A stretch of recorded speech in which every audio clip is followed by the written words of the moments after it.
Darrell Stevenson, an American cowboy and cattle rancher, is not riding the black earth country of Russia to film a Western movie. He's bringing American-bred beef cattle and American cowboy know-how to Russia. After the Soviet Union collapsed, beef production in Russia also collapsed. People just ate the herds. Today, Russia's world's largest nation imports most of its beef. Russia's beef herd is now less than 1% the size of the American herd, despite, as Stevenson points out, the country's excellent resources. Tremendous opportunity in this country in terms of the vast resources, tremendous amount of available ground, whether it's tilled or not. The Black Angus cows here were imported last year from Montana by ship and by air cargo jet. A few months ago, they had their first calves born in the Black Earth country of Russia.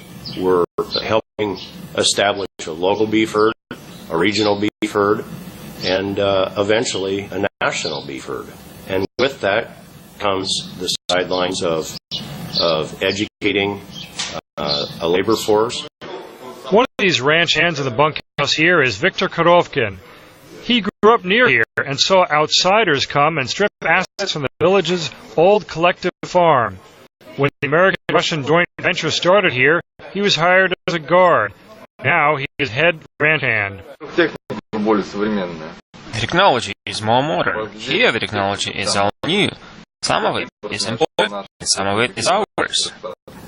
Ranch veterinarian Ekaterina Zemina says Russians are used to working with dairy cattle confined in barns, not beef cattle on the open range. It's really, really hard to find good enough people in Russia that can work with beef cattle, because Russia is world known as dairy country. We have lots of dairy herds, dairy cows, but managing dairy and beef cows is a totally different thing. With Russia determined to become self-sufficient in food, more and more investors are making the long drive south of Moscow to see this new American-run ranch. With plenty of cheap land and a longer growing season than much of American cattle country, Ekaterina believes that many more Russians will soon be riding the range. We together can show these people that this is not something from the movie, that cowboys really exist, and it's a really hard job, and that's possible to do even in Russia. As Russia works to regain its food independence, Russians soon will be eating steaks from Black Angus, raised on the black earth of southern Russia.